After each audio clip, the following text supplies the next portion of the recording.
नमस्कार, ये आकाशवाणी चंडीगढ़ है। अब आप प्रतीका से प्रादेशिक समाचार सुनिए। प्रधानमंत्री नरेंद्र मोदी ने कहा कि देश आज साहिबजादों के अनुकरणीय साहस और बलिदान को याद कर रहा है, जो देश का गौरव है।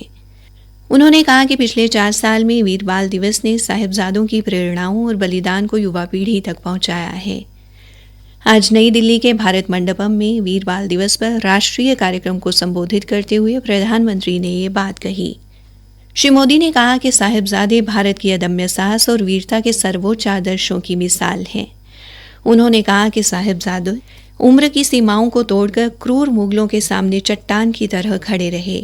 प्रधानमंत्री ने कहा कि माता गुजरी जी, श्री गुरु गोबिंद सिंह जी और चारों साहिबजादों की हिम्मत और आदर्श हर भारतीय को ताकत देते हैं।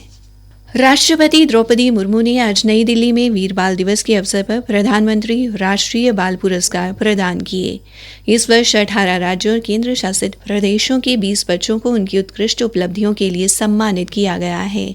इस अवसर पर राष्ट्रपति ने कहा, आज 20 बच्चे को पुरस्कृत किया गया है और अपना क्षेत्र में और माहिर है। देश भर में बहुत बच्चे नॉमिनेट हुए थे, लेकिन इनको सिलेक्ट किया गया। वीरता, कला एवं संस्कृति, पर्यावरण, इनोवेशन, साइंस एंड टेक्नोलॉजी, समाज सेवा और खेलकूद जैसे विभिन्न क्षेत्रों में आपकी असाधारण बाल प्रतिभा का परिचय प्राप्त हुआ है।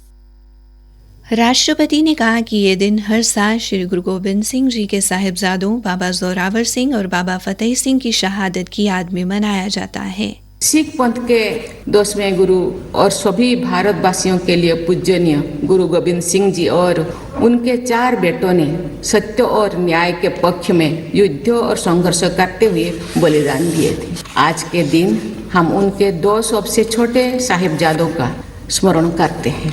केवल 9 साल के बाबा जोरावर सिंह जी और उनसे भी छोटे 7 साल के बाबा फतेह सिंह जी ने निडरता और साहस का अद्भुत उदाहरण प्रस्तुत किया था।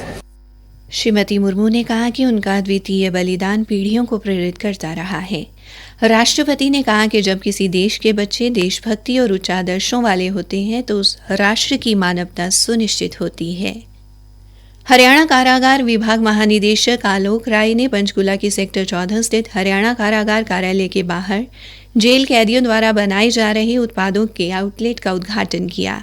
उन्होंने बताया, हमने यहाँ रिसेप्शन के बगल में ही एक नया आउटलेट खोल दिया है, जिसमें हरियाणा जेल के जितने भी प्रोडक्ट्स हैं सारा इसमें आपको डिटेल मिल जाएगा। इसमें एलोवेरा जेल भी है, वुड क्राफ्ट का सामान है, घड़ियां हैं बहुत अच्छी बनी हुई, लकड़ी के बने हुए बहुत ही अच्छे सामान है टॉप क्लास के। और इसमें ब्रेड है, गार्लिक ब्रेड है जो जिसकी बड़ी प्रशंसा हो रही थी, और बेकरी के ढेर सारे अन्य सामान है। ये जनता के लिए उपलब्ध है, जनता यहाँ पे आए, बाहर रजिस्टर लगा है।